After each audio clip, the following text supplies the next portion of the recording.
Chapter 4, Felixstowe, November the 15th, 2019.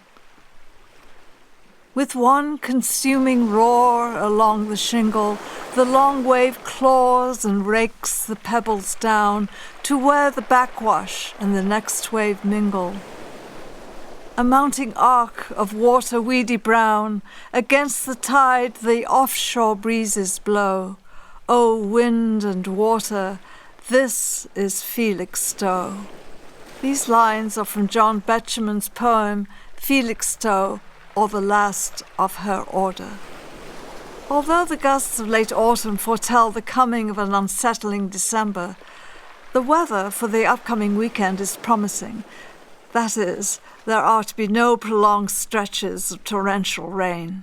Wanting to take advantage of this forecast, I hurriedly search for a seaside destination that is not too difficult to reach by train. It's only been a little over a week since I last wandered by the sea, yet I long to return to the restless East Anglia coast. Upon consulting my timetable, I learned that in just under 3 hours, with one change in Ipswich, I can travel from Cambridge to Felixstowe, a small seaside town about 60 miles south of Great Yarmouth. For better or worse, I decide to go, even though I know nothing about what awaits me. The college porter is not reassuring, for when he learns that I am off to this coastal community in Suffolk, he mutters a tepid approval and adds that the place might be interesting enough. Well, I shall see. The late afternoon train from Cambridge to Ipswich is on time and packed. I find a window seat across the aisle from a group of teenagers who boisterously flirt and brag, while unwittingly exposing the anxieties and insecurities of their lives. One talks about whether or not to carry a knife to defend himself from bullies at school. The girls among them seem not to want to have anything to do with the idea. After such talk, it's a relief to turn my attention to the 2 young women sitting directly in front of me.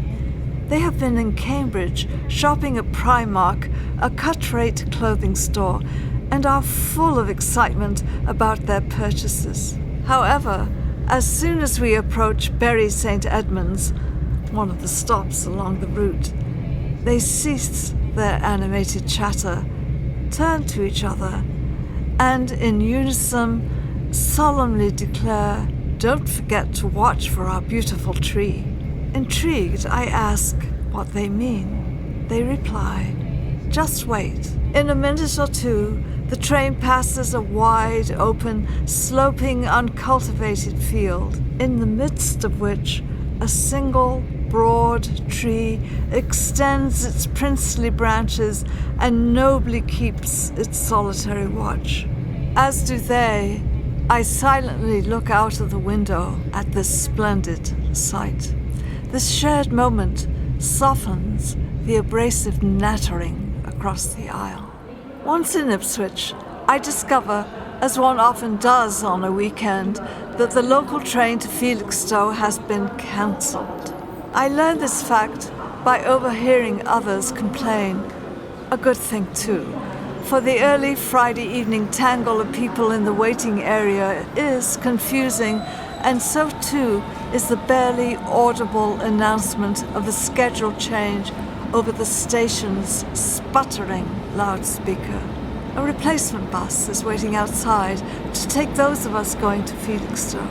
The town is just 15 kilometers southeast of Ipswich. Slightly rattled, I purchase a fried chocolate-filled hot donut, a specialty in these coastal areas, before walking out of the station to search for the coach, line up, and squeeze down a narrow aisle in pursuit of a seat. At this moment, both the rain and the dark descend. The oncoming vehicle lights glare and make for an uncomfortable ride.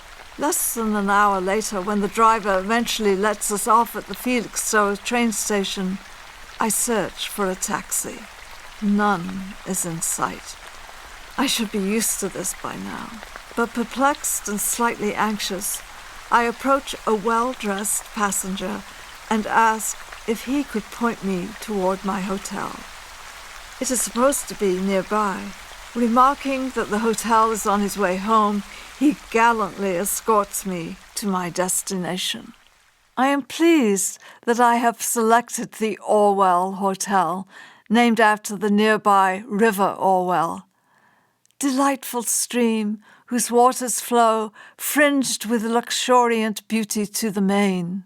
The building is a grand Edwardian brick structure designed by a nephew of the renowned 19th century English marine and landscape painter John Sell Cotman.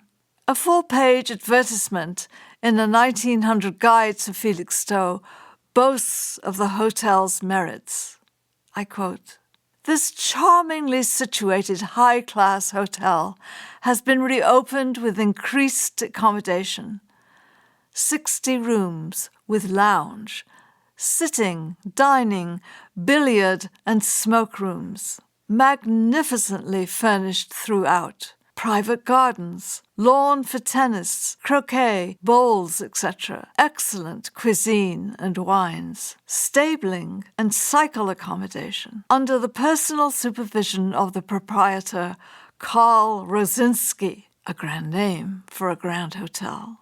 Thankfully, well over a century later, much of the elegant and refined decor remains. The interior has style, beautiful woodwork, ornamental plaster, tall ceilings, standing pieces of sculpture, chandeliers, oil paintings depicting wealthy turn-of-the-century patrons, and even a library.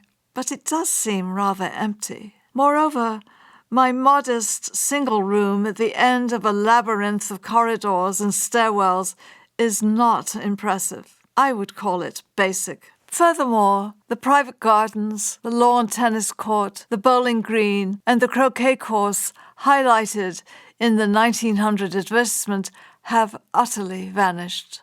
Long gone, these verdant attractions lie buried and forgotten beneath a cold, paved lot. Alas, no Demeter descends to the underworld to bargain with Hades for their return.